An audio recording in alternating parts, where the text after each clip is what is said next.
자, 여러분들은 이제 제척기간 할 차례죠? 페이지 234쪽 제척기간 이렇게 나와 있을 겁니다. 자, 책을 좀 보실까요? 제척기간이란 일정한 권리에 대하여 법률이 정한 권리의 존속기간을 말하며 행정심판 청구기간, 행정소송 제소기간, 토지 수용에 있어서 사업 인정 실효 등에서 제척기간을 인정하고 있다라고 되어 있습니다. 여러분들, 자, 시효제도도 권리가 존속하는 기간이죠. 근데 제척기간도 뭐래요? 권리가 존속하는 기간이다 이렇게 되어 있습니다. 따라서 시효, 제척기간 모두 권리가 존속하는 기간이다라는 점에서 공통점이 있는데 시효는 제척기간과 이런 차이점을 갖고 있어요. 시효와 제척기간의 차이점을 여러분들이 알고 있어야 됩니다. 시효는 일정 지속된 사실 상태를 존중함의 목적이 있습니다. 일정 지속된 사실 상태를 존중해 주기 위해서이기 때문에 시효제도는 상당히 기간이 길어요. 보통 5년 이렇게 앞에서 우리가 배웠단 말이야. 5년 이렇게 배웠죠. 그런데 제척기간은 목적이 어디가 있느냐? 지속된 사실 상태를 존중함의 목적이 있는 게 아니에요. 어디 있느냐? 신속하게 행정법 관계를 확정함의 목적을 두고 있습니다. 빨리 법관계를 확정해야겠어요. 그렇기 때문에 비교적 짧다. 보통 90일 이 정도밖에 되질 않습니다. 보통 90일. 신속하게 법관계를 확정하기 위해서 당신들 이 기간 동안만 권리를 줄 테니까 이 기간이 지나면은 권리 없는 거야. 없는 것처럼 해버릴 거야. 빨리 와서 권리를 행사하려면 권리 행사토록 해. 라고 짧은 기간을 주고 있습니다. 자, 어떤 것들이 주로 그렇다는 겁니까? 바로 행정심판 청구기간, 행정소송 청구기간 이런 것들이 이에 해당된다는 거죠. 행정처벌했습니다. 여러분들. 이에 불복하게 되면 우리는 심판을 청구할 수도 있고 불복하면 소송을 청구할 수도 있습니다. 이때 심판과 소송을 청구할 수 있는 기간이 법으로 규정이 되어 있단 말이에요. 법으로 규정이 되어 있습니다. 이 기간 지나면 여러분들 심판 청구할 수 있어 없어? 없죠? 소송 청구할 수 없죠? 무엇이 발생해요? 불가쟁력이 발생하죠. 쟁소를 제기할 수 없단 말입니다. 왜 심판, 소송 청구 기간을 이렇게 짧은 기간으로 주는 걸까요? 빨리 이걸 확정짓고 싶다는 겁니다. 그래야 이를 토대로 행정청이 후행처분을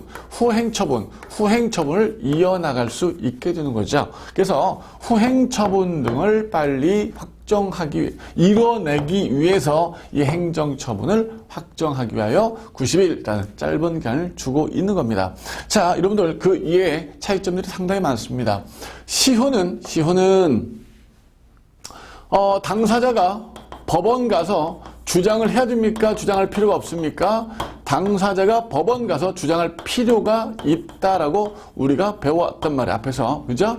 당사자 주장해야 돼요. 당연히 5년이 지나면은 권리가 끝납니다. 그렇지만 그래도 당사자가 법정 가서 주장을 하지 않으면 법원은 직권으로 고려하지 않겠다라고 했단 말이에요. 그럼 이쪽은 어떻습니까? 당사자가 주장할 필요가 있을까요? 없을까요? 당사자가 주장할 필요가 없습니다. 즉 우리 공부한 친구들 이걸 직권심리라고 불러요. 직권심리. 주장하지 않더라도 법원이 당연히 알아서 심리해준다는 뜻이에요. 주장하지 않더라도 법원이 알아서 당연히 직권으로 심리해준다. 이게 소송 요건이에요, 여러분들. 소송 요건. 심판 청구 요건이에요. 제 날짜에 심판을 청구했느냐, 소송을 제 날짜에 청구했느냐라는 것을 자진해서 법원이 먼저 따져주도록 되어 있습니다. 그래서 당사자가 주장하지 않아도 된다는 점. 시효는 권리를 행사할 수 있을 시점부터 행사 가능 시점부터 기간 계산을 하도록 되어 있습니다. 당신은 권리를 행사할 수 있었음에도 불구하고 이 권리를 행사하지 않고 있으니 이 권리를 없애버리겠다는 겁니다. 행사할 수 있었음에도 불구하고 권리를 행사하지 아니했으니가 되겠죠. 근데 이쪽은요, 권리가 발생되는 순간부터입니다.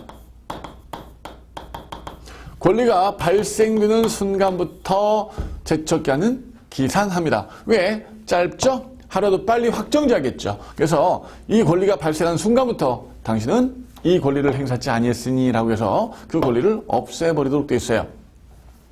시효는 소급하여 효력이 발생합니다. 즉 5년 전으로 거슬러 올라가서 당신은 5년 전부터 이 권리가 없었던 겁니다가 돼요. 5년 전부터 당신은 이 권리가 없었어요.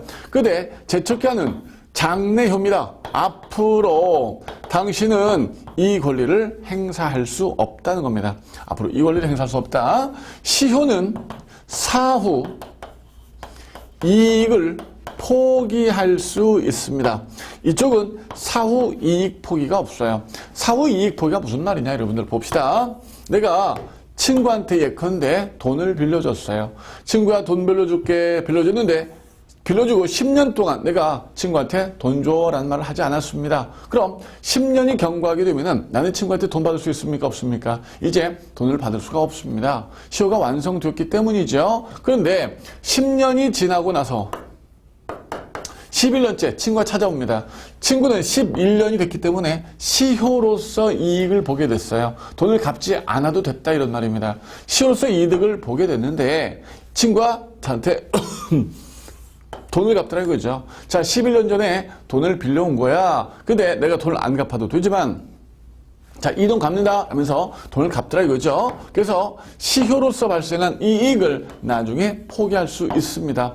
사후 이익 포기가 가능하죠. 근데 조심해야 될 게 뭐냐면은 사전에는 시효 이익이 아직 발생하지 않았어요.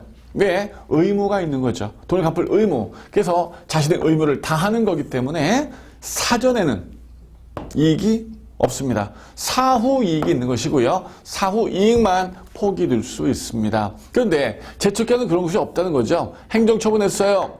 소송 갔습니다. 법원에 소송 갔는데 법원에서 따져보니까 재척기한이 경과했어. 불가증이 이미 발생한 그런 행정처분이야.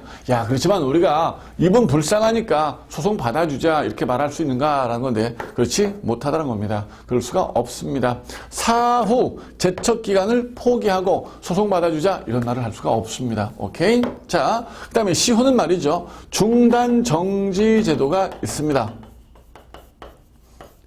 근데 재척기간은 중단 정지 제도가 없어요. 여러분들이 시효냐 재척기간이냐 이걸 어떻게 가려내야 되냐면은 중단 정제도가 있는지 중단 정제도가 없는지를 통해서 여러분들이 가려내셔야 돼요. 자, 보세요. 시효는 내가 친구한테 돈을 빌려줬죠. 그리고 친구야 돈 줘라고 다시 재촉하게 되면은 독촉하고 납입을 고지하게 되면은 다시 10년 이렇게 계속 이어간다라고 했죠. 이런 제도를 중단 정지다 이렇게 말씀드렸어요. 행정청한테 내가 행사할 수 있는 권리를 5년간 행사하지 않으면 없어지는데 내가 한 3년 때 독촉했다. 초기했다. 죄송합니다. 초기했다라면은 이때부터 다시 시작된다. 이랬었어요. 그죠? 근데 재척기한은 그것이 없어요. 중단 정지가 없고 그냥 행사하면 끝나는 거예요. 행정심판을 청구하면 이때부터 90일 안에 또 청구할 수 있고가 아니라 심판을 청구하면 그걸로 완결됩니다. 그걸로 종결됩니다. 다시 시작할 수 있지는 않아요. 이 말 오케이입니까? 자, 내가 소송 청구하면 그걸로 끝난단 말이야. 다시 또 이때부터 90일 안에 소송 갈 수 있지 않다 이런 말이죠. 그래서 심판 소송의 청구기한, 재촉기한은 중단 정지가 없고 이쪽은 중단 정지가 있습니다. 여러분들이 이걸로써 구분을 하셔야 됩니다. 자, 그럼 여러분들이 한번 구분을 해보시겠습니다. 구분 한번 해봅시다. 이때 질서 위반 행위가 있었어요. 질서를 위반했습니다. 질서 위반 행위를 했는데 5년 동안 과태료를 부과하지 않으면 더 이상 과태료를 부과할 수가 없어요.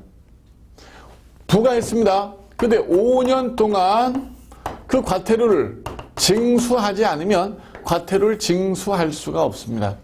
그럼 여러분들 이 앞에 5년은 뭐고 이 뒤에 5년은 뭘까? 여기가 재척기간, 여기가 시효, 둘 다가 시효, 둘 다가 재척기간 어떻게 될까요? 생각해 봅니다.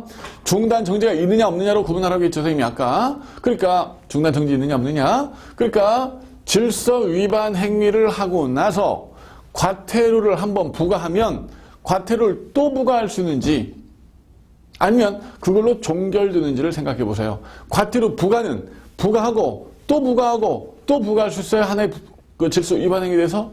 안 돼요. 한번 부과하는 겁니다. 돈을 안 내면 그때부터는 부과를 하는 게 아니라 그 부과한 것을 걷기 위해서 독촉하는 거예요. 그러니까 부과는 한 번 하면 부과는 종결이 되는 거예요. 다시 부과하는 게 아닙니다. 부과된 것을 징수하는 거죠. 그래서 부과하는 행위는 뭐가 되는 거야? 제척기간이 되는 거죠. 제척기간이 되는 거죠. 근데 뭐 이때든 어쨌든 부과했다면은 그때부터는 안 내면 돈 줘. 부과한 거 돈 줘. 부과한 걸 거쳐서 독촉하고 계속 5년 이어갈 수 있어요. 중단 정지가 있다 이런 말이죠. 그래서 여기로 뭐가 되는 거야? 시효가 되는 거죠. 오케이입니까? 자, 구분되겠습니까, 여러분들? 우리 친구들이 잘 구분을 못하는 경우가 많습니다. 다시 생각해 보세요. 과태료 부과는 한 번 하는 거예요. 부과한 것을 걷기 위해서 독촉하는 거란 말이에요. 오케이 말입니까? 그래서 부과는 제척기간이고 그 다음에 부과한 것을 징수하는 행위는 시효 반복할 수 있다. 오케이 꼭 잘 잡고 있어야 되겠습니다. 왜? 이건 질서 위반행 규제법 법조문 그대로를 선생님이 적어놨단 말이에요. 그래서 그대로 여러분들이 잘 잡고 있어야겠습니다. 오케이. 자, 이건 어떨까요, 여러분들? 이건 여기가 홍길동의 소유 토지입니다. 홍길동 소유의 토지를 국가가 공공사업을 한다고 땅을 빼서요. 여기를 뺏었어요. 토지 수용 이렇게 부르죠. 땅을 뺏었다 이런 말이야. 이 땅이 수용지가 되겠다. 땅을 뺏었어요. 그럼 나머지 이 땅을 뭐라고 하느냐? 잔여지라고 불러요. 뺏기고 남아있는 땅이다. 잔여지다 이렇게 부릅니다. 근데 잔여지를 법이 허용하는 범위 안에서 종래 목적대로 이용이 불가한 거야. 종래 목적대로 이용이 불가한 거야. 그러면 이 나머지 땅도 좀 사주세요라고 할 수 있느냐? 잔여지를 수용해달라라고 청구할 수 있어요. 나머지 땅도 좀 사주세요. 뺏어주세요. 이 땅 갖고 아무것도 못하겠어. 이게 잔여지 수용 청구인데 잔여지 수용 청구 기간이 있어요. 일단 잔여지 수용 청구의 법적 성질은 여러분들 형성권이란 말을 좀 알아야 돼요. 잔여지 수용 청구는 형성권이다. 형성권이 여러분들 뭐라고 배우셨어요? 발생, 변경, 소멸 이렇게 배웠죠? 따라서 상대방이 이 땅을 사달라고 청구하는 요건, 청구할 수 있는 요건을 구비해서 잔여지 수용 청구를 하게 되면은 그 자체만 가지고 국민행정청에 별다른 응답 없이 청구가 되면 수용되는 효과가 나타납니다. 청구하는 순간 수용되는 효과가 나타납니다. 그래서 형성권이야. 즉 그걸로서 완결된다 이런 말이에요. 잔여지 수용 청구를 하게 되면 그걸로서 완결된다는 얘기야. 그럼 이 기간은 여러분들, 청구기간은 완결되기 때문에 제척기간이겠습니까? 시효겠습니까? 당연히 제척기간이 되는 거죠. 제척기간이 되는 겁니다. 그래서 여러분들 잔여지 수용 청구기간 제척기간이라는 말 하나 기억해. 잔여지 수용 청구기간은 제척기간이다. 땅을 뺏기고 남아있는 땅 종래 목적대로 이용할 수 없으면 내가 법이 정한 요건을 구비해서 신청하면 그걸로써 법적 효과가 발생한다. 따라서 청구 기간은 제척기간, 행사하면 그걸로 끝나는 것이지 또 하고가 아니라 그걸로 종결된다. 제척기간이다. 오케이 말입니까? 꼭 이걸 해주시기 바랍니다. 자, 그럼 이건 어떨까? 갑이 A한테 세금을 부과할까 하는데 여러분들 세금을 부과하기 위해서는 A한테 세금을 부과할 수 있는 요건, 과세 요건이 충족돼야겠죠. 그래야만 세금을 부과할 수 있습니다. 근데 보니까 과세 요건이 충족이 된 거예요. 따라서 과세 요건이 충족됐기 때문에 과세가 가능합니다. 근데 과세 기간이 있겠죠. 요건이 충족된 날로부터 언제까지 과세할 수 있을 거란 말이에요. 이 과세 기간은 여러분들 제척 기간일까요? 쉬울까요? 똑같습니다, 여러분들. 질서 위반 행위를 했어요. 질서 위반 행위를 한 날로부터 5년 동안 과태료를 부과할 수 있죠. 그런 것처럼 요건이 충족됐어요. 따라서 과세할 수 있지요. 근데 그 기간이 지나버리면 더 이상 과세할 수 없죠. 역시 제척 기간입니다. 즉 과세는 한 번 하면은 과세는 완결되는 것이다라는 거죠. 과세는 완결된 거예요. 다만 이 완결된 과세에 대해서 걷규에서 그다음부터는 징수를 하는 거야. 똑같이 질서 위반, 과태료 부과, 징수 똑같단 말이에요. 그죠? 그래서 여긴 제척 기간이 되는 것이고 여긴 시효가 되는 겁니다. 그럼 여러분들 제척 기간이 경과했는데 그 후 과세를 했다. 이 과세는 어떻게 되겠어요, 여러분들? 당연히 권한 없이 이루어지는 무권한으로서의 과세 처분이 되기 때문에 무효가 되는 거죠. 오케이입니까? 제척기한이 경과하면 권리가 없어졌어. 권리가 존속하는 기간이 없어졌지? 그렇기 때문에 그 과세 처분은 무효가 되겠습니다. 자, 여러분들 지금 우리 시효와 제척기한을 살펴봤고요. 관련 내용 몇 개 살펴봤는데 여러분들 이 정도 제척기한 살펴보면 아주 충분합니다. 특히 여러분들 질서 위반의 규제법 이 부분은 잘 잡고 있어야 되겠죠. 오케이. 자, 관련된 문제는 없고요. 넘겨보면은 236쪽에 주소와 거소가 나옵니다. 주소 우리 앞에서 했죠? 예. 거소는 뭐냐? 거소는 사람이 다소간 거주하는 장소다. 다소간 거주하는 장소다. 거소 이렇게 부릅니다. 주소만큼 밀접도는 높지 못하죠. 그냥 용어 하나 잡으세요. 거소란 말이 그런 말이구나 라고 알고 있으면 되겠습니다. 자, 여기까지가 제척기간과 그 다음에 주소, 거소라는 단원이 되겠습니다. 자, 그러면 다음 시간에 우리는 사무관리, 부당이득 등을 이어나가도록 하겠습니다. 자, 이 시간 우리 제척기간까지 살펴봤네요. 제척기간 오케이. 예, 다음 시간에 뵙겠습니다.